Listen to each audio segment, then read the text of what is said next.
लेकर पहुंचा दुर्योधन के पास। ये लो, जिन पांचों के पीछे तुम जीवन भर पड़े रहे, आज अकेले पांचों को मारकर मैं ले आया। दुर्योधन ने मन में विचार किया, जिन पांचों को ज्ञातवास अज्ञातवास क्या क्या मैंने नहीं दिया, लाचा भवन लाख का महल रहने को दिया, आग लगवाई, फिर भी ये पांचों बचकर निकल गए। ये अश्वत्थामा कितना बड़ा बलवान है जो रात भर में ही मारकर ले आए।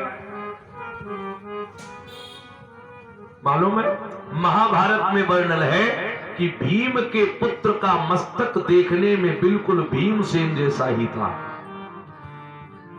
अर्जुन के पुत्र का मस्तक देखने में बिल्कुल गांडीवधारी अर्जुन जी जैसा। धर्मराज का जो पुत्र है, युधिष्ठिर जी का जो पुत्र है, बिल्कुल अपने पिता के समान उसका मुख। नकुल और सहदेव के बेटे भी अपने अपने निज निज पिता के समान ही उनका स्वरूप देखने में। गीता में प्रमाण आया है, पुत्रेव पुत्रस्य सखेव सख्यु प्रिया प्रिया अर्हसि देव सोढुम्। पुत्रेव पुत्रस्य सखेव सख्यु, पिता की आज्ञा मानने वाला अगर पुत्र है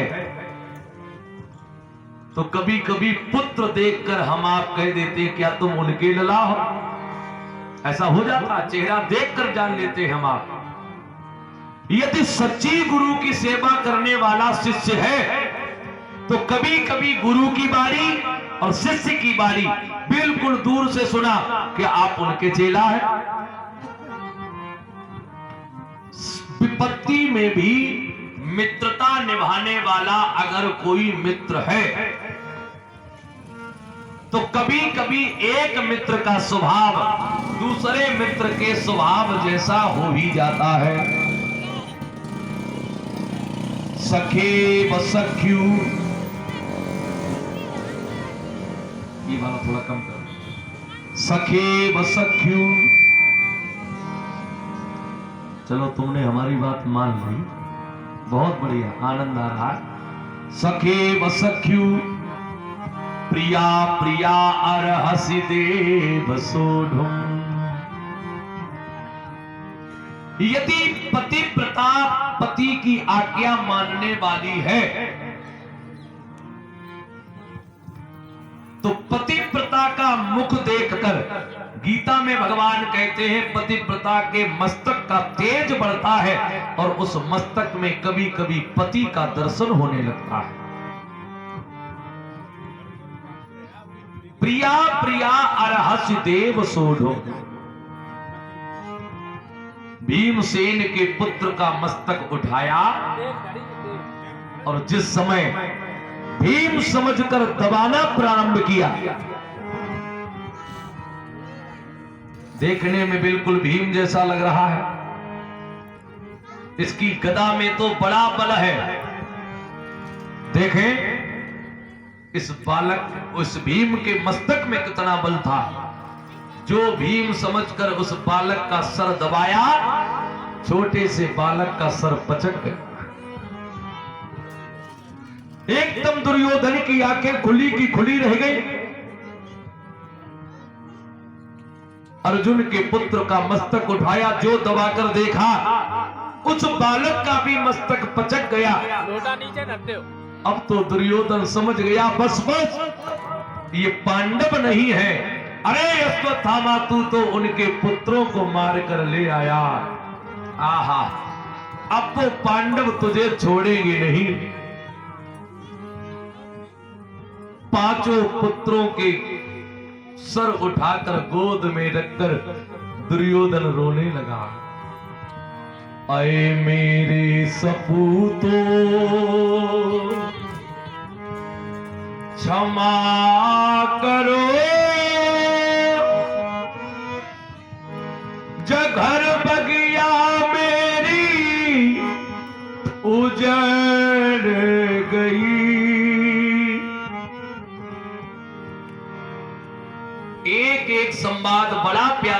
भागवत जी का दिया गया है और आप लोग सुनते भी बड़े मन से हो, बड़ी प्रसन्नता है मुझे। मैं प्रथम बार अपने गांव में यहाँ कथा सुनाने आया हूं और कल आप लोगों का प्रेम देखकर हमारा मन बड़ा हर्षित हुआ। दुर्योधन उन पुत्रों के मस्तक पर हाथ फेर रहा, हे अश्वत्थामा ये तूने क्या किया? अरे मेरे सपूतो क्षमा करो, जघर बगिया मेरी उजड़ गई। बैर तो मेरा पांडवों से था, जीवन की सूख गई डाली। हे अश्वत्थामा अगर तू बचने का कोई स्थान जानता हो, छिपने की जगह जानता हो तो छिप जा। अब तुझे वो पांचों भाई छोड़ेंगे नहीं। अश्वत्थामा मन ही मन घबराया, ये मुझसे क्या कृत्य क्या कार्य हो गया। लाओ छुपने की कहीं जगह में ढूंढ लूं। इधर अश्वत्थामा दौड़ा और दुर्योधन ने उसी पल नेत्र बंद कर लिए। अरे मेरे केशव, जीवन भर जो भगवान कृष्ण के विपक्ष में रहा, जीवन भर जो द्वारिकाधीश जी के विरोध में रहा, कहे भगवान जब शांति दूत बनकर आए थे, जिस समय कहा था हे भैया दुर्योधन आप सब भाई भाई ही हैं, आपस में झगड़ा ठीक नहीं, ऐसा करो अगर उनका पूरा राज्य आप न देना चाहो आधा राज्य दे दो, आधे में भी आपकी इच्छा ना हो तो 5 गांव दे दो, एक एक गांव में एक एक भाई राजा बनकर बना रहेगा। 5 गांव की इच्छा ना हो तो 1 गांव दे दो, 1 गांव की इच्छा भी ना हो तो 1 महल 1 ही घर दे दो। लेकिन दुर्योधन ने कह दिया था सूचिका अग्रभागेन मह्यम भूमिम युद्धम न दत्तवान। सुई के नोक के बराबर भूमि भी बिना युद्ध के मैं नहीं दे सकता। उस समय जो भगवान द्वारिकाधीश जी के विरोध में रहा और आज जब अंत घड़ी आई, अरे मेरे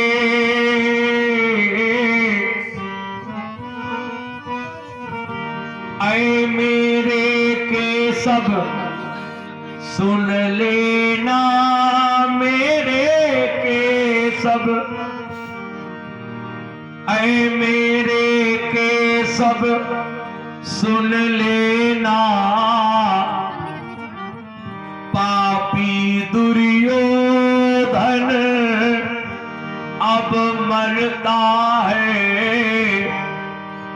मर करके ये पापी भी अब धाम तुम्हारे जाता है।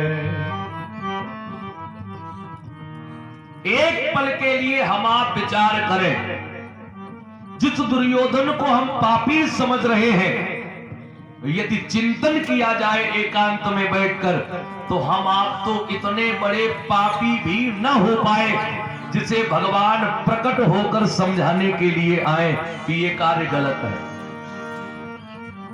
यदि कंस को हम दुरात्मा कहें, कंस न होता तो द्वापर में प्रभु अवतार लेकर नहीं आते। रावण को यदि हम पापी कहें तो रावण न होता, राम जी अवतार कैसे लेकर आते। जो मुलजिम न होते न तुम होते हाकिम। बिंदु जी ने लिखा अपने पद में, जो मुलजिम न होते न तुम होते हाकिम,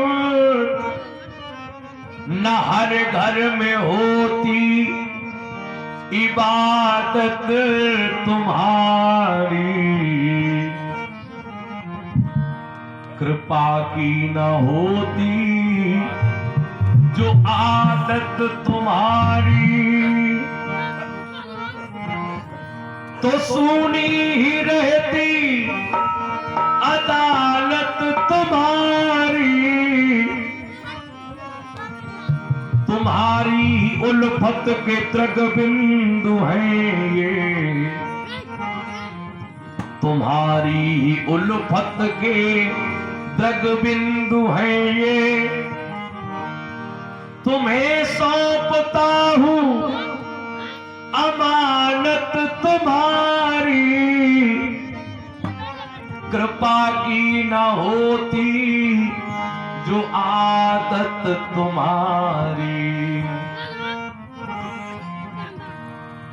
हे केशव, हे कृष्ण, बस अब तो जीवन आपके ही सहारे है।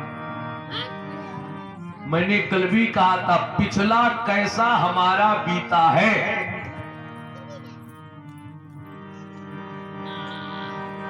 बात इस विषय पर नहीं होनी, आगे हमारा कैसे बीतेगा, चर्चा इस विषय पर अगर हम करें तो हमारा आपका बेड़ा पार हो जाएगा। दुर्योधन का अंत समय सुधर गया। जन्म जनमुनि यतन तराहि, जन्म जनमुनि यतन तराहि, जन्म जनमुनि यतन कराहि, जन्म जनमुनि यतन कराहि। अल्पराम कहि आवत नाही, अल्पराम कहि आवत नाही, अल्पराम कहि आवत नाही, अल्पराम कहि आवत नाही। जन्म जन्म मुनि यतन कराहि, जन्म जन्म मुनि यतन कराहि। जन्म जन्मांतर भवेत पुण्यम, तदा भागवतम लभेत। जन्म जन्मांतर के पुण्य उदय हो तब कहीं उनका नाम अंत समय में इस बाड़ी के द्वारा निकलता है। बड़े बड़े योगी यति साधु संत महात्मा जीवन निकल गया भजन करते करते, लेकिन अंत समय में कंठ अवरुद्ध हो गया, गला रुध गया, मन भी भटक गया, न बाड़ी से नाम निकल पाया और न मन में वो राम जी आ पाए। एक भाव जब बन जाए, इतना तो करना स्वामी, जब प्राण तन से निकले, गोविंद नाम लेकर, तब प्राण तन से निकले। जब कंठ प्राण आए, कोई रोग ना सताए। देखो, भले ही कोई मंत्र श्लोक हम पूजा में न बोल पाए, इतना ही कहते रहो, हे प्रभु, शरीर की अंत घड़ियां जब हो तो रोग कोई ना लगे, चलते ही फिरते चले जाए। जब अंत प्राण कंठ प्राण आए, कोई रोग ना सताए, यम दर्श ना दिखाए। जब प्राण तन से निकले, और एक काम और बन जाए, पीतांबरी कसी हो, छवि मन में ये बसी हो, ओठों पे कुछ हंसी हो। जब प्राण तन से निकले,